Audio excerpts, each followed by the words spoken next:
Hi friends, എല്ലാവർക്കും എൻ്റെ മറ്റൊരു പുതിയ വീഡിയോയിലേക്ക് സ്വാഗതം. ഇന്ന് ഞാൻ ഉണ്ടാക്കാൻ പോകുന്നത് മിക്സറാണ്, നമ്മുടെ നാടൻ മിക്സർ. ഇതും അമ്മയുടെ ഒരു റെസിപ്പിയാണ്. ഞാൻ കുറച്ച് പ്രാവശ്യം ഉണ്ടാക്കിയിട്ടുണ്ട്, പക്ഷേ ഇപ്പോൾ ഞാൻ ഷെയർ ചെയ്യുന്നത് അമ്മയുടെ റെസിപ്പിയാണ്. അപ്പോൾ നമുക്ക് നേരെ വീഡിയോയിലോട്ടേക്ക് പോകാം. അതുണ്ടാക്കാൻ വേണ്ടിയിട്ടുള്ള സാധനങ്ങളൊക്കെ ഇവിടെ റെഡിയാക്കി വെച്ചിട്ടുണ്ട്. നമുക്ക് ഏതൊക്കെയാണെന്ന് നോക്കാം. ഇവിടെ 2 കപ്പ് കടലമാവ്, അതായത് ബേസൻ പൗഡർ നല്ലതായിട്ട് അരിച്ച് വെച്ചിട്ട് എടുത്തു വെച്ചിട്ടുണ്ട്. പിന്നെയുള്ളത് 1 കപ്പ് നൈസായ റൈസ് പൗഡറാണ്. അത് നമ്മുടെ പത്തിരിപ്പൊടിയോ അല്ലെങ്കിൽ ഇടിയപ്പത്തിൻ്റെയൊക്കെ പൗഡർ, അത് ഏതെങ്കിലും ഒന്ന് യൂസ് ചെയ്യാം. പിന്നെ ആവശ്യത്തിന് ഉപ്പ് ചേർക്കാം. ഓരോ ടീസ്പൂൺ വീതം കാശ്മീരി മുളകും എരിവുള്ള മുളകും ചേർക്കുന്നുണ്ട്. അതിനുശേഷം ഒരു 1/2 ടീസ്പൂൺ മഞ്ഞൾപ്പൊടി, പിന്നെ 1 ടീസ്പൂൺ കായത്തിൻ്റെ പൗഡർ, ഇതുകൂടി ചേർത്തിട്ട് നന്നായിട്ടതൊന്ന് മിക്സ് ചെയ്യാം. ഇപ്പോൾ വെള്ളം ചേർക്കാതെ ഡ്രൈ ആയിട്ട് ആ മുളകും ഉപ്പും എല്ലാം എല്ലായിടത്തും എത്തത്തക്ക വിധം നന്നായിട്ടൊന്ന് മിക്സ് ചെയ്ത് യോജിപ്പിക്കാം. ഈ പൗഡേഴ്സ് എല്ലാം ഈ ഡ്രൈ ആയി ഒന്ന് മിക്സ് ചെയ്തതിന് ശേഷം ഇനി നമുക്ക് അല്പം വെള്ളം ഉപയോഗിച്ചിട്ട് ഒന്ന് സ്പൂൺ കൊണ്ട് തന്നെ ഫസ്റ്റിൽ മിക്സ് ചെയ്തെടുക്കാം. അതിനുശേഷം കൈ വെച്ചിട്ട് നന്നായിട്ട് കുഴച്ചെടുക്കാം, ചപ്പാത്തിക്കൊക്കെ മാവ് കുഴക്കുന്നത് പോലെ. അല്പം ആവശ്യത്തിന് വെള്ളവും ചേർത്തിട്ട് ഒരു നല്ല സോഫ്റ്റ് ദോ ആവുന്നത് വരെ കുഴച്ചെടുക്കാം. അതിനുശേഷം നമുക്ക് കയ്യിൽ അല്പം വെളിച്ചെണ്ണയും കൂടി തടവിയിട്ട് വീണ്ടും കുഴച്ചെടുക്കാം, കയ്യിൽ പറ്റി പിടിക്കാതിരിക്കാൻ വേണ്ടിയിട്ട്. മാവ് കുഴച്ച് ഒരു 3 പോർഷനാക്കി വെച്ചിട്ടുണ്ട്. കാരണം 3 പ്രാവശ്യം ആ ഇടിയപ്പത്തിൻ്റെ സേവനാഴിയിൽ അതിലിടേണ്ട പാകത്തിന് എടുത്ത് വെച്ചിട്ടുണ്ട്. നല്ല സോഫ്റ്റ് ദോ ആക്കി വെച്ചിട്ടുണ്ട്. ഈ ഒരു സമയം തന്നെ നമ്മൾ ഇത് ഉണ്ടാക്കാൻ വേണ്ടിയിട്ട് വെളിച്ചെണ്ണയും അടുപ്പത്ത് ചൂടാക്കാൻ വേണ്ടി വെക്കണം. കാരണം ഇത് കുഴച്ച് വെച്ചതിന് ശേഷം പുറത്ത് കുറേ സമയം വെക്കരുത്, അപ്പോൾ എണ്ണ കുടിക്കും. അതുകൊണ്ട് അപ്പോൾ തന്നെ നമുക്ക് അതിലേക്ക് ഇട്ടിട്ട് ആ സേവനാഴിക്കും ഒന്ന് എണ്ണയൊക്കെ തടവി അതിട്ടതിന് ശേഷം ചൂടായ എണ്ണയിലേക്ക് ഇതുപോലെ നമ്മൾ ഇടിയപ്പമൊക്കെ ആക്കുന്ന ആ ഒരു സ്റ്റൈലിൽ നമുക്ക് ഇങ്ങനെ ചെയ്തു കൊടുക്കാം. അത് ഒരു ഭാഗമായതിനു ശേഷം നമുക്ക് മറിച്ചിടാം. ഒരു പ്രാവശ്യം കൂടി ഞാൻ ഇതുപോലെ ചെയ്ത് കാണിക്കുന്നത്. നമ്മൾ എണ്ണയിലേക്ക് ചൂടായ എണ്ണയുടെ ആ മേലെ ഇത് ചെയ്യുമ്പോൾ കയ്യിലേക്ക് കുറച്ച് ഒരു എന്താ പറയുക സ്റ്റീം, ആ ഒരു ചൂട്, എണ്ണയുടെ ചൂടടിക്കാൻ ചാൻസ് ഉണ്ട്. അത് നമ്മൾ ശ്രദ്ധിക്കണം. പിന്നെ അതുപോലെ തന്നെ മീഡിയം ഫ്ലെയിമിലിട്ടിട്ട് ചെയ്യാനും കൂടി ശ്രദ്ധിക്കണം. അതിൽ ഹൈ ഫ്ലെയിമിലിട്ട് കഴിഞ്ഞാൽ പെട്ടെന്ന് തന്നെ അത് കത്തും. അധിക സമയമൊന്നും വേണ്ട, ചൂടായ എണ്ണയിലേക്ക് ഇട്ടിട്ട് പെട്ടെന്ന് ചെയ്തെടുക്കാൻ പറ്റും. അതുപോലെ ആ ഒരു സേവനാഴിയിൽ ഒരു പ്രാവശ്യം നമ്മൾ ആക്കിയാൽ തന്നെ നമുക്കൊരു 4 പ്രാവശ്യം ഇതുപോലെ ആക്കേണ്ട ഇത് കിട്ടും. അങ്ങനെ 3 എണ്ണം ഉണ്ട്. ഇനി ഞാനത് അടുത്തതായിട്ട് കുറച്ച് വലിയ ഹോളുള്ളതാണ് എടുക്കുന്നത്. ആ ഒരു മിക്സറിൽ നമുക്ക് വലിയ ബേസ് ഉണ്ടല്ലോ, അതുപോലെ കിട്ടാൻ വേണ്ടി കുറച്ച് അതുപോലെ ചെയ്യുന്നുണ്ട്. അതാണ് ഇപ്പോൾ ചെയ്ത് കാണിക്കുന്നത്. മിക്സർ ഉണ്ടാക്കുമ്പോൾ എല്ലാം ഒന്ന് സെറ്റ് ചെയ്ത് വെച്ച് കൊടുത്താൽ ഫ്രൈ ചെയ്യുന്ന കാര്യമൊക്കെ നമുക്ക് പെട്ടെന്ന് ചെയ്യാൻ പറ്റും. ഒന്ന് ആ ചൂട് കൈക്ക് അടിക്കുമ്പോൾ അത് കൈക്ക് തട്ടാതിരിക്കാൻ വേണ്ടി ശ്രദ്ധിക്കുക. ഈ ഒരു സ്റ്റൈലുള്ളതും കൂടി നമ്മൾ ഫ്രൈ ചെയ്ത് മാറ്റിക്കഴിഞ്ഞു.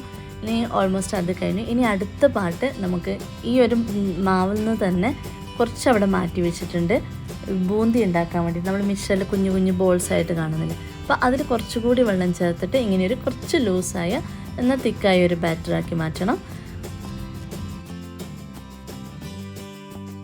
ബൂന്തിക്കുള്ള മാവ് നമ്മൾ റെഡിയാക്കി കഴിഞ്ഞു. ഈ ഒരു കൺസിസ്റ്റൻസിയാണ് വേണ്ടത്. അതിൽ വെള്ളം അല്പം ചേർത്തതുകൊണ്ട് തന്നെ കുറച്ചുകൂടി നമുക്ക് ഉപ്പ് ചേർക്കാം. പിന്നെ ഒരു 1/4 ടീസ്പൂണ് മുളക് പൊടിയും കൂടി ചേർക്കാം. കാശ്മീരി മുളകാണ് ചേർക്കുന്നത്. ഇനി നമുക്കത് ഒരു അരിപ്പ തവിയെടുത്തിട്ട് അതിലേക്ക് ചൂടായ എണ്ണയിലേക്ക് ഇതേപോലെ ഒഴിച്ചു കൊടുക്കാം. അപ്പോൾ നമുക്ക് ചെറിയ ബോൾസ് പോലെ കിട്ടും. ചിലപ്പോൾ അല്പം ഷേപ്പിലൊക്കെ വ്യത്യാസം ഉണ്ടാവും. ഞാനാക്കുമ്പോൾ അങ്ങനെ പെർഫെക്റ്റ് ബോൾസ് ഒന്നും വരാറില്ല. നമുക്കത് ഒന്ന് ഫ്രൈ ചെയ്തെടുക്കാം.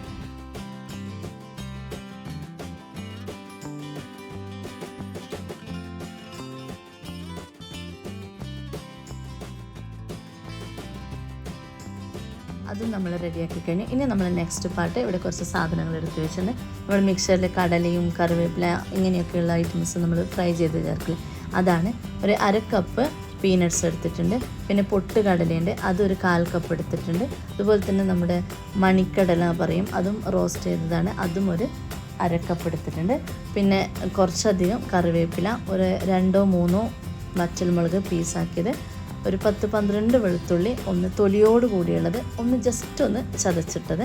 അപ്പോൾ ഇത് നമുക്ക് ഓരോന്നായിട്ട് ഈ ഉണ്ടാക്കി വെച്ച ആ എണ്ണയിൽ നിന്ന് തന്നെ ചൂടാക്കിയെടുക്കാം. ആദ്യം നമുക്ക് പീനട്ട് ഇട്ടിട്ട് ഒന്ന് റോസ്റ്റ് ചെയ്തെടുക്കാം. ഫ്ലെയിം മീഡിയം ടു ലോയിലേക്കാണ് വെക്കേണ്ടത്, അല്ലെങ്കിൽ കാരണം നല്ല ചൂടായ എണ്ണയാണ്. അപ്പോൾ പീനട്ട് ആ ഒരു നമുക്കറിയാലോ അതിൻ്റെ പാകമാകുന്ന ഒരു ഗോൾഡൻ ബ്രൗൺ കളറ് അതൊക്കെ ആകുമ്പോഴേക്കും നമുക്ക് എടുത്ത് മാറ്റാം. ഇനി അടുത്തത് ഈ മണിക്കടലയാണ്. ഇതൊന്ന് ഈ പീനട്ടിൻ്റെ ടൈമൊന്നും വേണ്ട, ജസ്റ്റ് ഒന്ന് ഇളക്കുമ്പോഴേക്കും നമുക്ക് പൊട്ടുകടല ആഡ് ചെയ്യാം. അപ്പോൾ തന്നെ 1-2 വട്ടം ഒന്ന് മിക്സ് ചെയ്തിട്ട് നമുക്കതും കോരി മാറ്റിയെടുക്കാം. ഇനി അടുത്തത് വെളുത്തുള്ളിയാണ്. അതൊന്ന് ലോ ഫ്ലെയിമിലിട്ടിട്ട് നമുക്കൊന്ന് മൂപ്പിച്ചെടുക്കാം. അത് കുറച്ചൊരു മൂപ്പാകുമ്പോഴേക്കും നമുക്ക് കറിവേപ്പിലയും വറ്റൽമുളകും ചേർക്കാം. കറിവേപ്പിലയും വറ്റൽമുളകും പെട്ടെന്ന് തന്നെ നമുക്ക് ഫ്രൈ ചെയ്തെടുക്കാൻ വേണ്ടി പറ്റും. അപ്പോൾ അതും റെഡിയായി കഴിഞ്ഞു. ഇനി നമുക്ക് മിക്സർ ഒന്ന് സെറ്റ് ചെയ്യുന്ന പരിപാടിയാണ്. ഫ്രൈ ചെയ്തെടുത്ത സേവും നമ്മുടെ കടലയും പൊട്ടുകടലയും കറിവേപ്പിലയും എല്ലാം ഇവിടെ എടുത്ത് വെച്ചിട്ടുണ്ട്. ഇനി ഇതിലേക്ക് ചേർക്കാൻ വേണ്ടി 2 ടീസ്പൂൺ ഗരം മസാല, 1/4 ടീസ്പൂൺ കാശ്മീരി മുളക്, 1/4 ടീസ്പൂൺ കായത്തിൻ്റെ പൗഡർ. ഇനി നമുക്ക് ഈ ഫ്രൈ ചെയ്ത് വെച്ച സേവൊക്കെ ഒരു വലിയ ബൗളിലേക്ക് മാറ്റണം. എന്നിട്ട് അതൊന്ന് കൈ കൊണ്ട് ഒന്ന് പൊടിച്ചെടുക്കണം.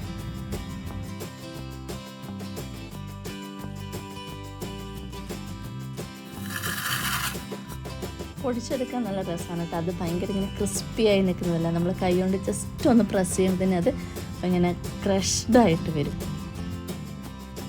പിന്നെ അടുത്ത് നമ്മൾ കുറച്ച് തിക്കായ ഒരു സേവും കൂടി ഫ്രൈ ചെയ്ത് വെച്ചിട്ടുണ്ട്. അപ്പോൾ അതും കൈകൊണ്ട് നമുക്ക് ഈസി ആയിട്ട് പൊടിക്കാൻ പറ്റുന്നതാണ്. ഇതേപോലെ നമുക്ക് കൈകൊണ്ട് ജസ്റ്റ് പ്രസ് ചെയ്യുമ്പോൾ തന്നെ പൊടിച്ച് കിട്ടും.